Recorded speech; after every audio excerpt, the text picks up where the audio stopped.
നമസ്കാരം. Tarot spiritual ഹീലിംഗിലേക്ക് എല്ലാവർക്കും സ്വാഗതം. അപ്പോൾ നമ്മൾ ഇന്ന് നോക്കുന്നത് നിങ്ങളുടെ പേഴ്സന്റെ കറന്റ് എനർജി എന്താണെന്നുള്ളതാണ്.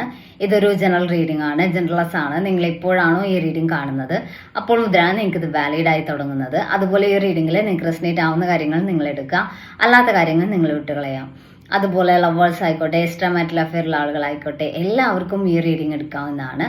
നിങ്ങൾക്ക് പേഴ്സണൽ റീഡിംഗ് ആവശ്യമുണ്ടെങ്കിൽ മുകളിൽ കൊടുക്കുന്ന വാട്സ്ആപ്പ് നമ്പറിൽ കോൺടാക്ട് ചെയ്യാവുന്നതാണ് കേട്ടോ. അപ്പോൾ പോസിറ്റീവ് മൈൻഡ് സെറ്റോട് കൂടി ഇരുന്നിട്ട് റീഡിംഗ് ആണ്.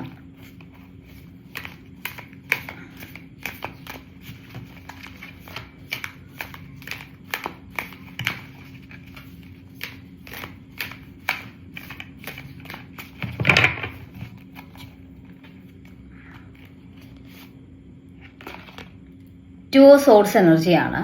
ഇവിടെ നിങ്ങളുടെ പേഴ്സൺ കൺഫ്യൂസ്ഡ് ആണെന്നാണ് കാണിക്കുന്നത്. ആ കൺഫ്യൂഷൻ അവർക്ക് വെറുതെ ഉണ്ടാവുന്ന ഒരു കൺഫ്യൂഷൻ അല്ല. ഇവിടെ മറ്റുള്ളവർ അവരെ സ്വാധീനിക്കുന്നുണ്ട് എന്നുള്ളതാണ്. മറ്റുള്ളവർ പറയുന്ന നെഗറ്റിവിറ്റി അവർ ഉൾക്കൊള്ളുന്നുണ്ട്, അവരത് കണ്ണടച്ച് വിശ്വസിക്കുന്നുണ്ട് എന്നുള്ളതാണ്. അപ്പോൾ അവർ പറഞ്ഞു കൊടുക്കുന്ന കാര്യങ്ങൾ, മറ്റൊരാൾ പറഞ്ഞു കൊടുക്കുന്ന കാര്യങ്ങൾ അത് ശരിയാണോ തെറ്റാണോ എന്ന് മനസ്സിലാക്കാതെ അവരത് ബ്ലൈൻഡ് ആയിട്ട് വിശ്വസിക്കുന്നു, അല്ലെങ്കിൽ അത് ശരിയായിരിക്കാം എന്നുള്ള ഒരു ചിന്തയിൽ അവർ മുന്നോട്ട് പോകുന്നു എന്നുള്ളതാണ്. അപ്പോൾ ഈ റിലേഷന് ആപ്റ്റ് ആവാത്ത രീതിയിൽ, അല്ലെങ്കിൽ ഈ റിലേഷൻ മുന്നോട്ട് കൊണ്ടുപോകാതെ ഇത് എൻഡ് ആക്കുന്ന രീതിയിലുള്ള കാര്യങ്ങളാണ് മറ്റുള്ളവർ അവരെ, അല്ലെങ്കിൽ ഒരു തേർഡ് പേഴ്സൺ അവരെ പറഞ്ഞ് കൺഫ്യൂസ് ചെയ്യിക്കുന്നത് എന്നുള്ളതാണ്. അപ്പോൾ നിങ്ങളുടെ പേഴ്സൺ ആണെങ്കിൽ അത് വിശ്വസിക്കുന്ന ഒരു എനർജിയാണ് കാണിക്കുന്നത്. എന്നിട്ട് അവര് അതിലൊരു ക്ലാരിറ്റി കിട്ടാതെ, ഈ റിലേഷൻ എന്താ ചെയ്യേണ്ടതെന്ന് അറിയാതെ ഒരു കൺഫ്യൂഷന്റെ പുറത്ത് നിൽക്കുന്ന എനർജിയാണ് കാണിക്കുന്നത്. ഏസ് ഓഫ് കപ്സ് എനർജിയാണ്. ഇവിടെ നിങ്ങളുടെ പേഴ്സൺ അവർക്ക് നിങ്ങളോട് സ്നേഹമുള്ളതായിട്ട് തന്നെ കാണുന്നത്. അവരുടെ മനസ്സിൽ നിങ്ങളോട് അത്രയും സ്നേഹമുണ്ട്, അവർ ഈ റിലേഷൻ വേണം എന്നുള്ള രീതിയിൽ തന്നെയാണ് ഈ റിലേഷനെ കാണുന്നതും. പക്ഷേ മറ്റുള്ളവർ മാനിപ്പുലേറ്റ് ചെയ്യുമ്പോൾ അതിൽ വീണു പോകുന്നുണ്ട്. കാരണം ഇവർക്കൊരു സ്ട്രോങ് ഡിസിഷൻ എടുക്കാൻ പറ്റുന്ന ഒരു മൈൻഡ് സെറ്റുള്ള ഒരാളല്ല. നിങ്ങളോട് സ്നേഹമുണ്ട്, എല്ലാം ശരിയാണ്. പക്ഷെ ഒരു കാര്യത്തിലും മറ്റുള്ളവർ പറയുമ്പോൾ അതിൽ പെട്ടെന്ന് വീണു പോകുന്ന, അല്ലെങ്കിൽ മറ്റുള്ള ഒരാൾ ഇങ്ങനെ ഒരു സജഷൻ പറയുമ്പോൾ ഓക്കെ അത് ശരിയായിരിക്കാം എന്ന് ചിന്തിക്കുന്ന, സ്വന്തമായിട്ടൊരു ഡിസിഷൻ എടുക്കാത്തൊരു പേഴ്സൺ ആണ് ഇവര് എന്നാണ് കാണിക്കുന്നത്. അവർക്ക് സ്വയം ഒരു സ്വന്തമായിട്ടൊരു തീരുമാനമോ അല്ലെങ്കിൽ സ്വന്തമായിട്ടൊരു ഡിസിഷനോ എടുക്കാനുള്ള ഒരു മാനസികാവസ്ഥയില്ല. എപ്പോഴും മറ്റുള്ളവരോട് ഞാൻ ഇങ്ങനെ ചെയ്താൽ ശരിയാവോ, അങ്ങനെ ചെയ്താൽ ശരിയാവോ എന്നുള്ള ഒരു സ്വയം ഡൗട്ട് അവർക്ക് എപ്പോഴും ഉണ്ട് എന്നുള്ളതാണ്. അപ്പോൾ ഒരു സെൽഫ് കോൺഫിഡൻസ് ഇല്ലാത്തൊരു പ്രശ്നമുണ്ട്. അതുകൊണ്ട് തന്നെ ഇവരെ മറ്റുള്ള ആളുകൾക്ക് പെട്ടെന്ന് സ്വാധീനിക്കാനും ഇവരെ മാനിപ്പുലേറ്റ് ചെയ്യാനും പറ്റും എന്നുള്ളതാണ് കാണിക്കുന്നത്. ജസ്റ്റിസ് എന്നാണ് കാണിക്കുന്നത്. ഇവിടെ ആരൊക്കെ ഈ റിലേഷനെ നെഗറ്റീവായിട്ട് മാറ്റിയെടുക്കാൻ വേണ്ടി ശ്രമിച്ചാലും, അല്ലെങ്കിൽ ആരുടെയൊക്കെ ഇൻഫ്ലുവൻസ് ഉണ്ടായാലും, ഇപ്പൊ തേർഡ് പേഴ്സന്റെ ഇൻഫ്ലുവൻസ് ഉണ്ടെങ്കിലും ഈ ഒരു സിറ്റുവേഷനെ നിങ്ങൾക്ക് മറികടക്കാൻ പറ്റും എന്നുള്ളതാണ് കാണിക്കുന്നത്. കാരണം ഇവിടെ ജസ്റ്റിസ് കാർഡ് കാണിക്കുന്നത് നിങ്ങൾക്കൊരു നീതി കിട്ടുന്നതായിട്ടാണ്. നിങ്ങൾക്ക് ഇവിടെ ഈ റിലേഷനിൽ നീതി കിട്ടുകയും നിങ്ങൾക്ക് ഈ റിലേഷൻ സക്സസ്ഫുൾ ആക്കി എടുക്കാൻ പറ്റുന്ന ഒരു എനർജിയാണ് കാണിക്കുന്നത് കേട്ടോ. 6 ഓഫ് വാൺസ് എനർജിയാണ്. ഇവിടെ ഒരു റിയൂണിയന്റെ കാർഡാണ് വന്നിട്ടുള്ളത്. നിങ്ങൾ തമ്മിൽ ഇപ്പം നോ കോണ്ടാക്ട് സിറ്റുവേഷൻ ആണ്, ലെസ് കോണ്ടാക്ട് ആണ് എന്നുണ്ടെങ്കിൽ ഒരു റിയൂണിയൻ ഉണ്ടാവാനുള്ള ചാൻസ് ഉണ്ട്. എത്ര കൺഫ്യൂസ്ഡ് ആണെങ്കിലും നിങ്ങളില്ലാതെ പറ്റില്ല എന്നുള്ളത് അവരുടെ മനസ്സിൽ അത്രയും ഒരു സ്ട്രോങ് ആയിട്ടുള്ള തോട്ടാണ്, അല്ലെങ്കിൽ അവർക്ക് നിങ്ങളോടുള്ള ഒരു വിശ്വാസം അല്ലെങ്കിൽ സ്നേഹം, അതിന്റെ ഒരു സ്ട്രെങ്ത് ആണ് ഇവിടെ കാണിക്കുന്നത് കേട്ടോ.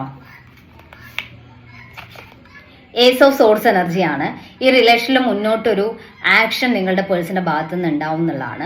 ഇനിയിപ്പം ആരൊക്കെ എന്തൊക്കെ പറഞ്ഞാലും കുഴപ്പമില്ല, എനിക്ക് ഈ പേഴ്സണെ ഉപേക്ഷിക്കാൻ പറ്റില്ല എന്നുള്ള രീതിയിൽ അവരുടെ ഭാഗത്തുനിന്ന് ആക്ഷൻ ഉണ്ടാവുകയും അവർ തിരിച്ചു വരികയും ചെയ്യും എന്നുള്ളതാണ്. ചിലപ്പോൾ തിരിച്ചു വന്നാലും അവർ മുൻപുണ്ടായിരുന്ന അത്രയും ഒരു ബോണ്ടിങ്ങിൽ നിൽക്കാനുള്ള ചാൻസ് കുറവാണ്. പക്ഷെ പതുക്കെ പതുക്കെ അവര് നിങ്ങളുമായിട്ടുള്ള കണക്ഷനിലോട്ട് ഇൻവോൾവ്ഡ് ആവും എന്നാണ് കാണിക്കുന്നത്.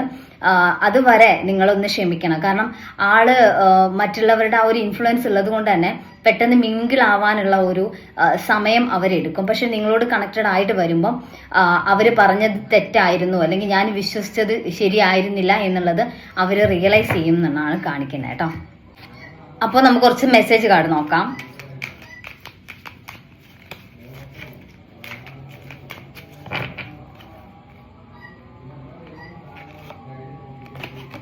മെഡിറ്റേഷൻ ബ്രിങ് ആൻസേഴ്സ് എന്നാണ് കാണിക്കുന്നത്. നിങ്ങൾക്ക് മെഡിറ്റേഷൻ ത്രൂ ഈ റിലേഷന്റെ ഫ്യൂച്ചർ അല്ലെങ്കിൽ റിലേഷനിൽ നിങ്ങൾ മുന്നോട്ട് എന്താണ് ചെയ്യേണ്ടത്, ഈ റിലേഷനിൽ നിങ്ങൾ എടുക്കേണ്ട ഒരു ആക്ഷൻ എന്താണ് എന്നുള്ള കാര്യങ്ങളൊക്കെ നിങ്ങൾക്ക് യൂണിവേഴ്സ് ഗൈഡൻസ് ആയിട്ട് പറഞ്ഞു തരും. മെഡിറ്റേഷൻ ത്രൂ ആയിരിക്കും നിങ്ങൾക്ക് ആ ഒരു കാര്യങ്ങളൊക്കെ മനസ്സിലാക്കിയെടുക്കാൻ പറ്റുന്നത് എന്നാണ് കാണിക്കുന്നത്. പെർഫെക്റ്റ് ടൈമിംഗ് എന്നാണ് കാണിക്കുന്നത്. പെർഫെക്റ്റ് ആയിട്ടുള്ള ഒരു നല്ലൊരു ടൈമിംഗ് നിങ്ങളുടെ, അതായത് മുന്നോട്ട് ഒരു പെർഫെക്റ്റ് ടൈമിംഗ് വരുന്നതായിട്ടാണ് കാണുന്നത്. ഇതുവരെ ഉണ്ടായിട്ടുള്ള ആ ഒരു ബാഡ് ആയിട്ടുള്ള ടൈം, അല്ലെങ്കിൽ നിങ്ങളുടെ ലൈഫിൽ ഇതുവരെ നിങ്ങൾ സ്ട്രഗിൾ ചെയ്തിട്ടുള്ള ആ ഒരു ടൈം മാറി നിങ്ങൾ ആഗ്രഹിക്കുന്നത് മാനിഫെസ്റ്റ് ചെയ്യാൻ പറ്റുന്ന ഒരു ടൈമിങ്ങിലോട്ട് നിങ്ങളുടെ ലൈഫ് ചേഞ്ച് ആവുന്ന ഒരു എനർജിയാണ് കാണിക്കുന്നത്.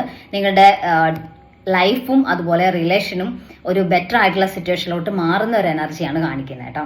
അപ്പൊ നമുക്ക് കുറച്ച് ക്ലൂസ് കൂടി നോക്കാം.